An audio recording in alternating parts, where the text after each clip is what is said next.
if we don't go for our transformation now, we will just continue to transfer all those narratives, all those negative thoughts, all that feeling of being stuck, all that overwhelmment.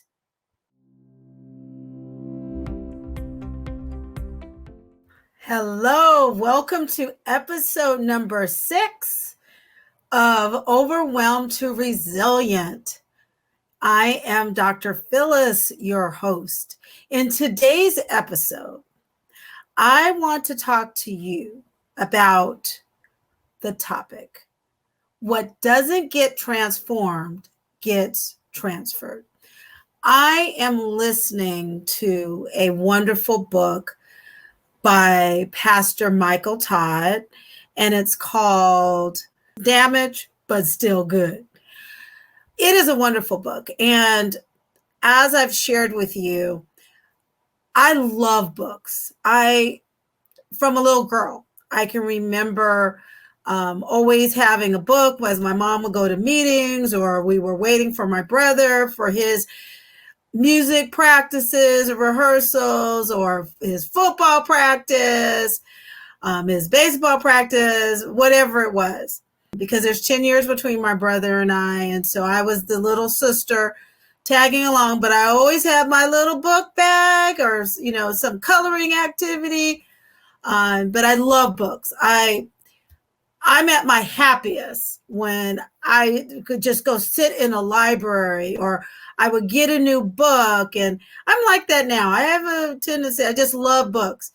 What I found with my time is that time, and also because I spend a lot of time at work, on the computer, I just like to hear. And it's important for me to control what's going in my ears. So I listen to podcasts. I listen to books. Audible has become a great friend of mine, and other ways that you can listen to books. There's multiple different apps and different platforms that you can listen to books, but it's a great way to inspire yourself, to learn, to get encouragement while you're in the car, or while you're getting ready in the morning, while you are on your stationary bicycle. As I said, I think I mentioned walking outside, or just when you feel like your brain is starting to get some bad stuff in there, is you can tap into listening to some great books. And so Pastor Michael Todd has this really great book. And so again, it's called Damaged But Still Good. And he makes a comment in the book about, and I don't want to be spoiling anything, but I'll just say that there's a part in the book, he brings up the statement, what you don't, or what doesn't get transformed gets transferred. And I just think that's so powerful. And I agree with it 100%, because if we don't go for our transformation now, we will just continue to transfer all those narratives, all those negative thoughts, all that feeling of being stuck, all that overwhelmment, just from situation to situation, from season of life to season of life, never feeling joy and peace. We keep putting it off. And so I think about it, all right, many of you know, I love football.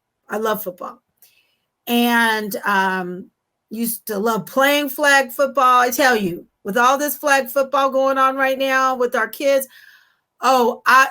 if it was that big when I was in school, I would have been all over it. They're pushing to get it as part of the Olympics, which I hope happens. I'd be all over it. But thus I digress. But, it was football season. And I think about the different positions, and the running back is the one who's passed the ball, and it is their job to push through whatever obstacle, whatever person's trying to tackle them, look for an open space and just run the ball. with the goal is to get to that end zone and make the touchdown. And while that is great for a game, for a football game, it's not the best way to live life. Just basically taking your life in your hands, like you've got that football and you're just running. Your sight, your vision is only on the end zone. You are not trying to look at or experience what's going on. Again, that's wonderful for a football game. We want that to happen. But it's not the way to live a life of purpose, joy, and peace. It's not. And I know, as I've shared, because I was that running back, just, life was living me. I just had my eye toward the end of the next achievement, the next task, get it done, and just trying to basically deflect, right? Those impactive things in life. You're just pushing through. But when you do that, you don't experience life. You're not present. And I've shared that with you. There were many years that I wasn't really present and enjoying the experience. And I want to say as well is that if we don't try to get our transformation and transform your approach to life, how you experience life, if you don't do it now, you're basically just transferring those old narratives from person to person, situation to situation, and you're not getting any better. How many people go through life putting off what they're wishing for, what they're dreaming for, waiting that, okay, I'll do that tomorrow. I'll do it after my next birthday, or I'll do it when my kids get to a certain age, or I'll do it when I get that certain job, or I'll do it once I move to a certain location, or I'll do that when, this person changes, or there's always excuses that we can make. Often it's because we're afraid to do the work that's required to make the change, to gain our transformation. And to really be resilient, which, as I told you, my definition of resilience is to be able to live your life in whatever season, present, with joy and peace and purpose, regardless of what's going on.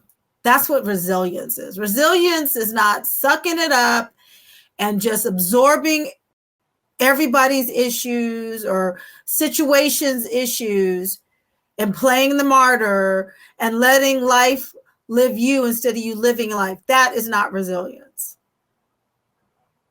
That's being overwhelmed, as we talked about in the previous episode. That's just being functionally overwhelmed. It's only when you can fully be present and have the courage to face what is causing you to be overwhelmed, those old narratives, those people in your lives. And I'm not talking about age. I'm talking about that old thinking, those old experiences that keep you stuck. It is only until we deal with that can we truly be transformed. Can we truly be the woman that God has created us to be? And it's only then can we truly live a full life and have joy. And we don't have to put that off until life seems perfect, because life is never going to seem perfect. It's never going to seem perfect. So we need to give that up. I know we live in this world where we see people on social media, or we see them on TV, or whatever. We see them out in public and we think they have it going on in life. Nobody has a perfect life. Now, people may have a season where things seem like they're smooth, but no one has a perfect life. Those that are happy have found a way to be content and tap into their resilience, which means being present, right? Present intentional, and living in God's purpose. That's what's resilience. And again, that's in any season we find ourselves. We have to do it now. And you can do it now. Often we say we don't have time, or we'll, as I said, we'll do it tomorrow. How do you know you're going to have tomorrow? How do you know that you're going to have the physical strength, or the mental strength, or how do you know? How do you know you're going to have that tomorrow, a week from now, a month from now, a year from now? This is not being gloom or doom. This is just being realistic. You have to make every day the best you make it. You have to. And it is a choice.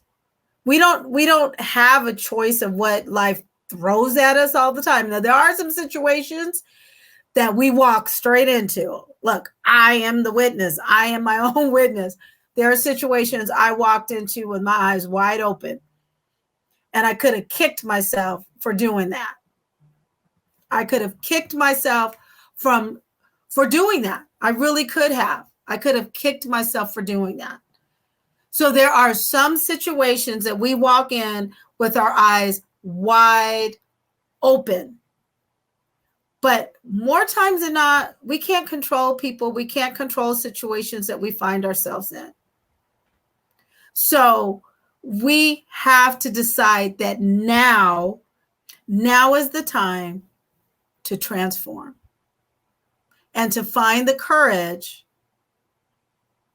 find the environment, find the atmosphere that we can get our transformation. Otherwise, you will be like that running back, just running through life, pushing through, knocking everybody down, inflicting pain sometimes, or not inflicting anything. You're just running through, closed off. And that's when you start to feel like nobody cares. I'm the only one who feels this way. I'm all by myself in the world. And that's the kind of what we call stinking thinking, where Satan gets busy. Oh, he loves that. He loves when our thoughts start getting just crazy. He loves it. He loves it because he can get busy. So I really want you today to make a commitment that you will seek your transformation today. Don't put it off. Seek your transformation today so you don't continue to transfer and carry over all that stuckness, that stinking thinking, that gloomy cloud, that not being present and life living you instead of you living your life. I want you today to get your transformation so that you can be present and you can have joy. Even when it's raining outside, you can have joy. I want you to get it today. And if you need a coach, if you want a coach who is willing to dive in with you to get that transformation, I want you to go to my website, Dr. Phyllis Hayes Reams, all one word, .com, and see what's available to you where I can help you reach your transformation. I'm here for you. And I look forward to seeing you next episode. We are going to be talking about what happens when overwhelmed women lead. Till next time, I'll see you soon. Take care now. Bye.